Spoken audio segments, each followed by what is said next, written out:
അലക്സാണ്ടറും പുരുഷോത്തമനും. പഞ്ചാബിലെ രാജാവായിരുന്നു ധീരനായ പുരുഷോത്തമൻ. നീതിമാനായ പുരുഷോത്തമനെ ദേശവാസികൾ വളരെയേറെ സ്നേഹിച്ചു. അങ്ങനെയിരിക്കെ തക്ഷശിലയിലെ രാജാവ് അംബി പുരുഷോത്തമനെ ആക്രമിച്ചു. പുരുഷോത്തമന് മുന്നിൽ അംബിക്ക് പിടിച്ചു നിൽക്കാനായില്ല. വേഗം ഓടിക്കോ, ഇനി ഈ ഭാഗത്ത് കണ്ടുപോകരുത്. പുരുഷോത്തമ, ഒരിക്കൽ ഇവിടെ വെച്ച് നീ എന്നോട് ജീവനു വേണ്ടി യാചിക്കും, ഓർത്തുവെച്ചോളൂ. മതി, സ്ഥലം വിടാൻ നോക്ക്. വഴിയിൽ വിശ്രമിക്കാനിരുന്ന അംബി ഒരു പ്രധാന വാർത്ത കേട്ടു. പ്രഭോ, യവന ചക്രവർത്തി അലക്സാണ്ടർ നമ്മുടെ രാജ്യം ആക്രമിക്കാൻ എത്തിയിരിക്കുന്നു. യവന സൈന്യം നദിക്കരയിൽ തമ്പടിച്ചിരിക്കുകയാണ്. അംബി സന്തോഷത്താൽ മതിമറന്നു. എൻ്റെ ഭാഗ്യം! എനിക്കു വേണ്ടി ഇനി അലക്സാണ്ടർ ചക്രവർത്തിയായിരിക്കും പുരുഷോത്തമനെ നേരിടുക. അംബി അന്നു തന്നെ അലക്സാണ്ടർ ചക്രവർത്തിയെ സന്ദർശിച്ചു. മഹാനായ അലക്സാണ്ടർ ചക്രവർത്തിക്ക് തക്ഷശിലയിലേക്ക് സ്വാഗതം. ഞാൻ അവിടുത്തെ ദാസനാണ്. മറ്റു രാജാക്കന്മാരും താങ്കളെ പോലെയായിരുന്നെങ്കിൽ. ആ വാർത്ത വൈകാതെ പുരുഷോത്തമന്റെ ചെവിയിലെത്തി. കഷ്ടം അംബി, പ്രാണനേക്കാൾ വലുതായ നമ്മുടെ സ്വാതന്ത്ര്യമാണ് അലക്സാണ്ടർക്ക് അടിയറ വെച്ചത്. നിനക്കത് മനസ്സിലാവില്ല. യവന ചക്രവർത്തിയെ നേരിടാൻ പുരുഷോത്തമൻ പടയൊരുക്കം തുടങ്ങി. ധീരന്മാർ ഇവിടുണ്ടെന്ന് അലക്സാണ്ടർ അറിയണം.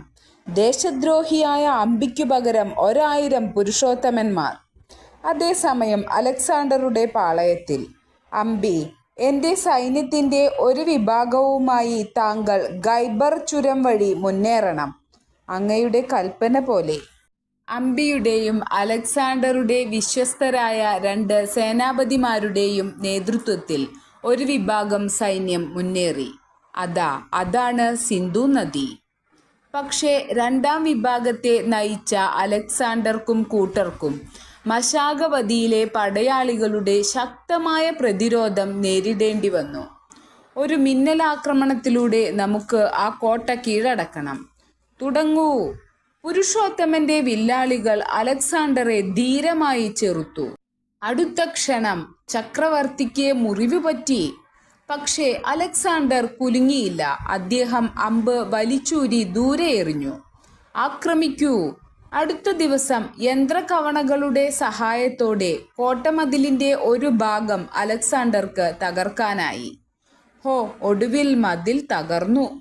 പക്ഷേ വിടവിലൂടെ ഉള്ളിൽ കടന്ന യവന സൈന്യത്തിന് മശാഗവതിയിലെ പടയാളികളുടെ ഉശിരറിയേണ്ടി വന്നു. സൈന്യത്തെ പിൻവലിക്കാൻ അലക്സാണ്ടർ നിർബന്ധിതനായി. അന്നു രാത്രി അലക്സാണ്ടർ യുദ്ധതന്ത്രങ്ങൾ ചർച്ച ചെയ്തു. അടുത്ത ദിവസം, അതെന്താണ്? അതൊരു പാലമാണ്. വേഗം അത് തകർക്കൂ.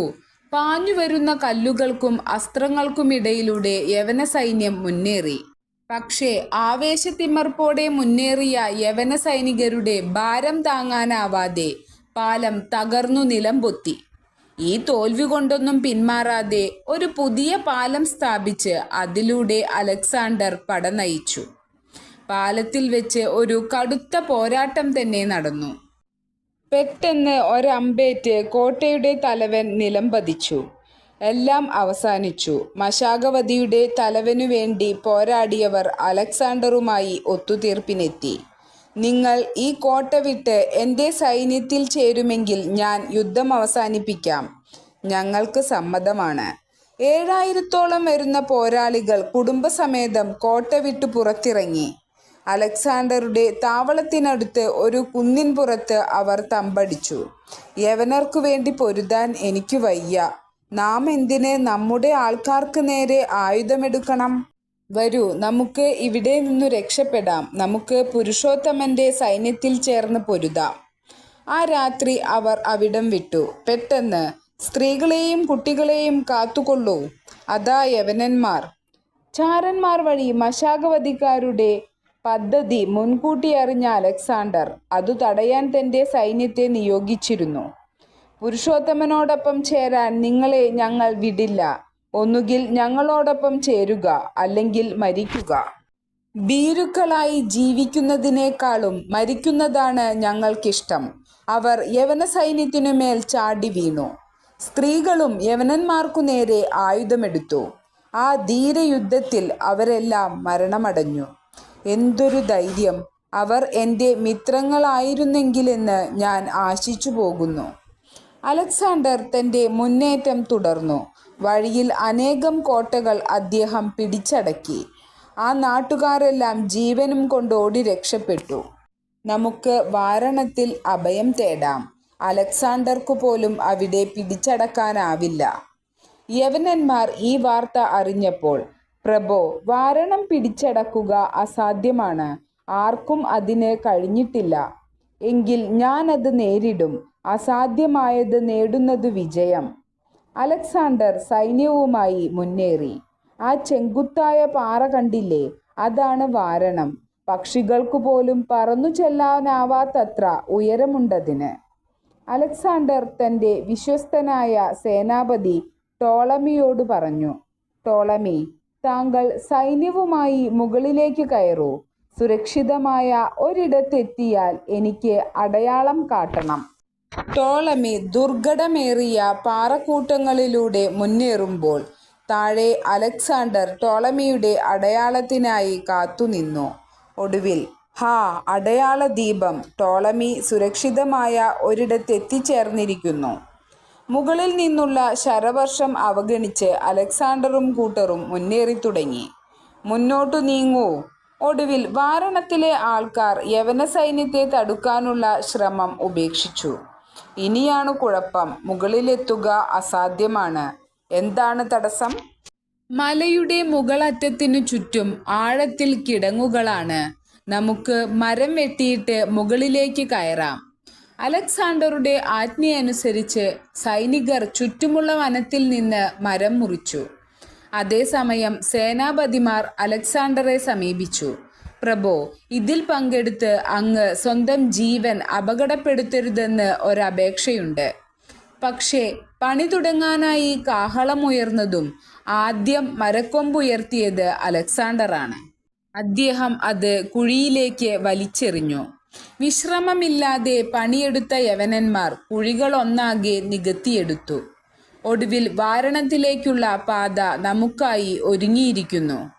ഒടുവിൽ വാരണത്തിലെ ജനങ്ങൾ അലക്സാണ്ടറുമായി സന്ധി സംഭാഷണത്തിന് തയ്യാറായി. രക്ഷപ്പെടാനുള്ള ഒരു തന്ത്രമാണ് ഈ സന്ധി സംഭാഷണം. അവർ രക്ഷപ്പെട്ടുകൊള്ളട്ടെ. അവർ ഒഴിയുമ്പോൾ നമുക്ക് പ്രവേശിക്കാം. വാരണത്തിലെ ആളുകൾ പോയപ്പോൾ പാറയിടുക്കുവഴി ആദ്യം മുകളിലെത്തിയത് അലക്സാണ്ടർ ആയിരുന്നു. അലക്സാണ്ടർ ആ പാറമുകളിൽ ഒരു കോട്ട പണിതു. ശശിഗുപ്തൻ എന്നൊരു ഭാരതീയ രാജകുമാരനെ ചുമതലയേൽപ്പിച്ച് അലക്സാണ്ടർ വീണ്ടും യാത്ര തുടർന്നു. തോണികൾ കൊണ്ട് ഒരു പാലം തീർത്ത് അലക്സാണ്ടറും കൂട്ടരും സിന്ധു നദി കടന്നു. യവന സൈന്യം തക്ഷശിലയിലേക്കു നീങ്ങി. പെട്ടെന്ന്, നോക്കൂ, നമ്മുടെ നേർക്ക് ഒരു സൈന്യം. നേരിടാൻ നമ്മൾ തയ്യാറാണല്ലോ, അല്ലേ? അത് അംബിയാണല്ലോ.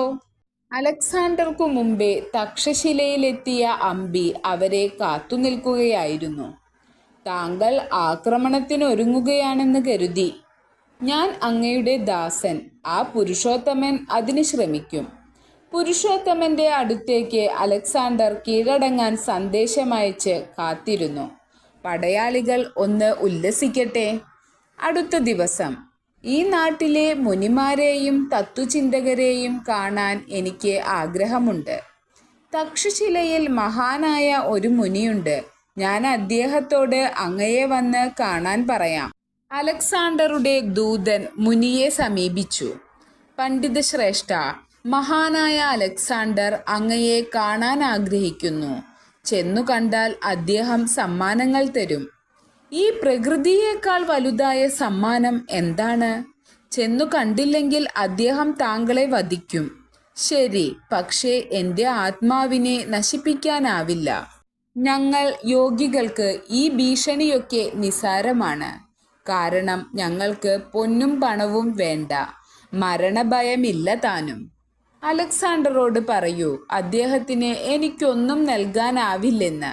പക്ഷേ എന്നിൽ നിന്നെന്തെങ്കിലും അദ്ദേഹം പ്രതീക്ഷിക്കുന്നുവെങ്കിൽ ഏതു നേരത്തും അദ്ദേഹത്തിനിവിടെ വരാം. ഇതറിഞ്ഞ അലക്സാണ്ടർ മുനിയെ കാണാൻ പുറപ്പെട്ടു. അവർ ഇരുവരും ഏറെ നേരം സംസാരിച്ചിരുന്നു. അതേസമയം അലക്സാണ്ടറുടെ ദൂതൻ പുരുഷോത്തമനെ ചെന്നു കണ്ടു. രാജാവേ, അലക്സാണ്ടർ ചക്രവർത്തി അന്വേഷണങ്ങൾ അറിയിക്കുന്നു. അതിർത്തിയിൽ അങ്ങയെ കാണാൻ താവളമടിച്ചിരിക്കുകയാണ്. പുരുഷോത്തമൻ പുഞ്ചിരിച്ചു. അതിർത്തിയിൽ ഞങ്ങൾ നിശ്ചയമായും സന്ധിക്കും. പക്ഷേ ആയുധങ്ങൾ തമ്മിലായിരിക്കും സംസാരിക്കുന്നത്. പുരുഷോത്തമൻ സൈന്യസമേതം ജലം നദിയുടെ തീരത്തെത്തി. നന്നായി, നദി നിറഞ്ഞു കവിഞ്ഞൊഴുകുകയാണ്. അലക്സാണ്ടർ എങ്ങനെ നദി കടക്കുമെന്ന് കാണാം. നദിയുടെ മറുകരയിൽ അലക്സാണ്ടർ പടയുമായി എത്തിയപ്പോൾ, പ്രഭോ, നാം എങ്ങനെ നദി കടക്കും? നദിയല്ല, പുരുഷോത്തമനാണ് എൻ്റെ പ്രശ്നം. ഞാനൊരു വഴി കണ്ടെത്തട്ടെ. രാത്രിയിൽ പുരുഷോത്തമൻ ഞെട്ടിയുണർന്നു. അലക്സാണ്ടർ നദി കടക്കാൻ ശ്രമിക്കുകയാണ്. പുരുഷോത്തമൻ കൂടാരത്തിന് പുറത്തെത്തിയതും സേനാപതിമാർ ഓടിയെത്തി. പ്രഭോ, യവനന്മാർ നദിക്കു സമാന്തരമായി നീങ്ങുകയാണ്. എങ്കിൽ നമ്മുടെ ആൾക്കാർ ഇക്കരയിലൂടെ അങ്ങോട്ടു നീങ്ങാൻ പറയൂ. പുരുഷോത്തമൻ പട നയിച്ചു. ഒച്ചയുണ്ടാക്കുന്നതല്ലാതെ അവർ നദി കടക്കാൻ ശ്രമിക്കുന്നില്ല. പുരുഷോത്തമൻ താവളത്തിലേക്കു മടങ്ങി. വീണ്ടും പലതവണ യവനന്മാർ നദി കടക്കുന്നതും കാത്ത് പുരുഷോത്തമൻ പടയുമായി നിന്നു. അവർ നദി മുറിച്ചു കടക്കാൻ താൽപ്പര്യം കാട്ടിയില്ല. അവർ ഒച്ചയുണ്ടാക്കുമ്പോഴൊക്കെ നാം ഇങ്ങനെ വരേണ്ടതില്ല. കുറച്ചു ദിവസങ്ങൾക്കു ശേഷം അലക്സാണ്ടറുടെ താവളത്തിൽ. നമ്മുടെ നീക്കങ്ങളിൽ പുരുഷോത്തമൻ അത്ര താൽപ്പര്യം കാട്ടുന്നില്ല. നന്നായി, ഇനിയാണ് തമാശ. അന്നു രാത്രി തോണികൾ തയ്യാറല്ലേ? പുരുഷോത്തമന് യാതൊരു സംശയവും തോന്നരുത്. ഇരുട്ടിൻ്റെ മറ പിടിച്ച് അലക്സാണ്ടറും കൂട്ടരും നദി കടക്കാൻ ഉദ്ദേശിച്ച സ്ഥലത്തേക്കു നീങ്ങി. ഉടനെ ഇടിമിന്നലോടെ മഴ ആരംഭിച്ചു. ട്രാഷ്! ഭാഗ്യം നമ്മുടെ കൂടെയാണ്. ഈ ഇടിമുഴക്കത്തിനിടയിൽ നാം നദി കടക്കുന്നത് ആരും അറിയില്ല. അലക്സാണ്ടറും കൂട്ടരും ചങ്ങാടത്തിൽ നദി കടക്കാൻ ആരംഭിച്ചു. മിന്നലേറ്റ് നിരവധി സൈനികർ മരിച്ചു വീണു. ഒടുവിൽ യവന സൈന്യം മറുകരയെത്തി. തിമിർത്തു പെയ്യുന്ന മഴ വകവയ്ക്കാതെ അവർ മുന്നോട്ട് നീങ്ങി. വീണ്ടും അരുവിയോ? അരുവിയുടെ ആഴമില്ലാത്ത ഒരിടം കണ്ടെത്തി അവർ നീന്തിക്കടന്നു. അതേസമയം പുരുഷോത്തമൻ താവളത്തിൽ കാത്തിരിക്കുകയായിരുന്നു. അലക്സാണ്ടറുടെ തന്ത്രം എന്താവും? എപ്പോഴാവും നദി കടക്കുക? പെട്ടെന്നൊരു സൈനികൻ പാഞ്ഞെത്തി. പ്രഭോ, യവനന്മാർ 16 മൈലുകൾക്കപ്പുറം നദി കടന്നെത്തിയിരിക്കുന്നു. പുരുഷോത്തമൻ മകനെ വിളിപ്പിച്ചു. സൈനികരുമായി ഉടൻ പുറപ്പെടൂ. ശരി അച്ഛാ. പുരുഷോത്തമന്റെ പുത്രനും കൂട്ടരും വഴിയിൽ. നിർത്തൂ, പൂഴിനിലം.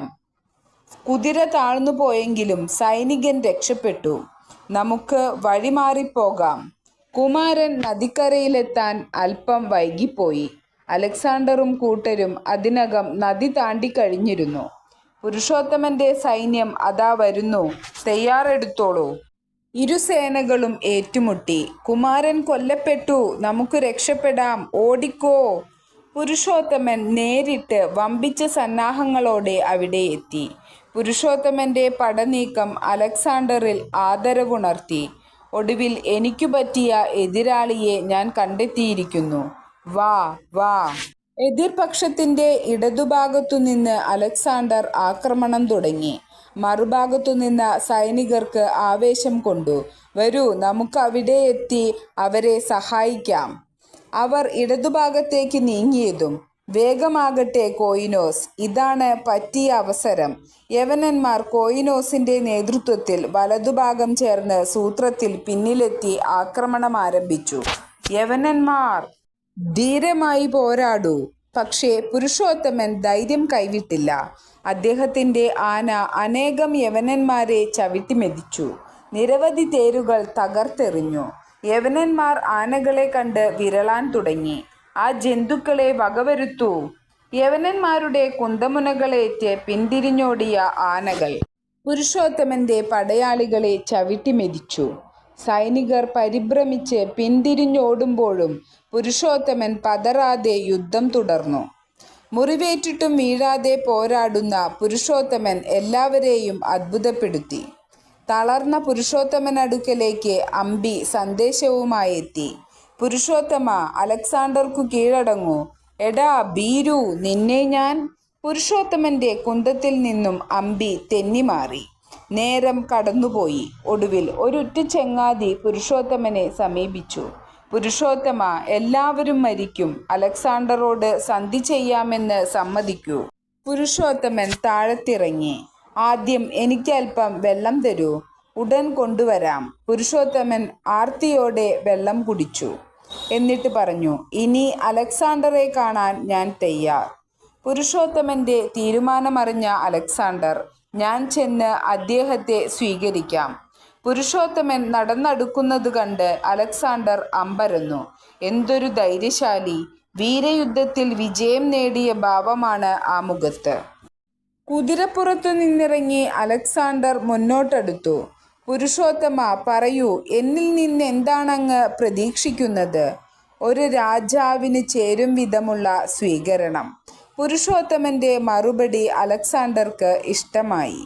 തീർച്ചയായും, പക്ഷേ മറ്റെന്തെങ്കിലും കൂടി? എൻ്റെ വാക്കുകളിൽ എല്ലാം അടങ്ങിയിട്ടുണ്ട് അലക്സാണ്ടർ. പുരുഷോത്തമ, അങ്ങയുടെ രാജ്യം അങ്ങേക്ക് ഞാൻ തിരിച്ചു തരുന്നു. ഒപ്പം ചുറ്റുമുള്ള പ്രദേശങ്ങളും. എന്നും അങ്ങ് എൻ്റെ സുഹൃത്തായിരിക്കണം. അലക്സാണ്ടർ, യുദ്ധത്തിലെ തോൽവി എനിക്കൊരു സുഹൃത്തിനെ നേടിത്തന്നിരിക്കുന്നു. പഞ്ചാബും സിന്ധും തൻ്റെ രാജ്യത്തിൻ്റെ ഭാഗമാക്കണമെന്ന അലക്സാണ്ടറുടെ മോഹം സാധിച്ചില്ല. പക്ഷേ ഭാരതവും ഗ്രീസുമായുള്ള ബന്ധത്തിന് അലക്സാണ്ടറുടെ പടയോട്ടം ഏറെ സഹായിച്ചു.